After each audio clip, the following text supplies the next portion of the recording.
Give us a report card on Lampard and how he set the team up, managing at this vaunted level this evening. Brian, how did you think he got on? I think he set the team up reasonably well. He tried to get the best out of the players he picked by playing the back three with the wing backs, hoping to get Chilwell and Reece James involved, which we saw in the first half they were in the game.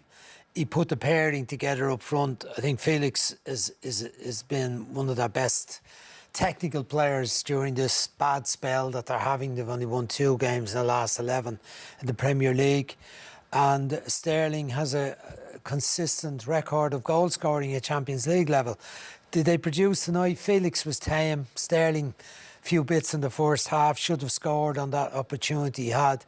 The midfield area, they did okay. He went for...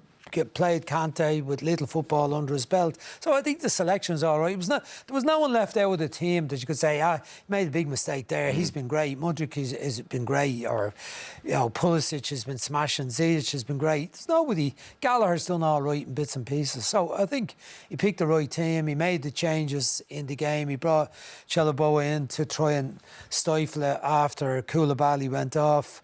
Then he went for a little bit of attack by bringing on Mount, a bit of energy with Gallagher. So, he did.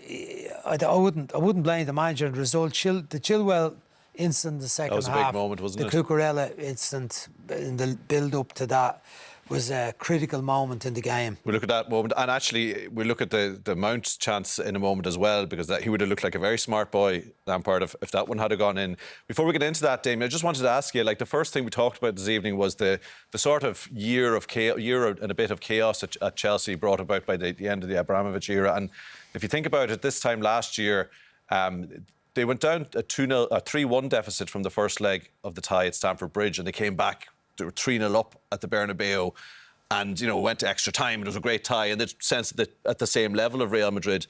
For what you were saying before the break, you feel there's a big gulf between the teams now. And is that indicative of that chaos that you talked about earlier on the programme at Chelsea over the last year? Yeah, exactly. I mean, Chelsea saw this time last year was a touch more settled. They've thrown a whole host of money at the squad. A raft of new players have come in. There's new ownership. It's all just gone a bit wrong. We've had 3 or 4 managers since then.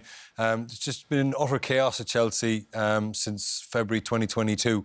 Some of it self-inflicted, some not. The owners coming in trying to stamp their authority on the squad, thinking, well, we're going to be just like Roman Abramovich, we're going to spend money. But they threw too much money too fast without any real key plan of long-term development of the squad. Which players are we buying? What do we want to be? What's our identity? What's the club going to be known for? So they just threw money at it and think that would solve all the problems. Tuchel then went to Roy. Then they thought they'd be young and go young and kind of progressive with Graham That was the big plan, That wasn't went it? wrong, and all of a sudden they've caught themselves in a bit of a tailspin.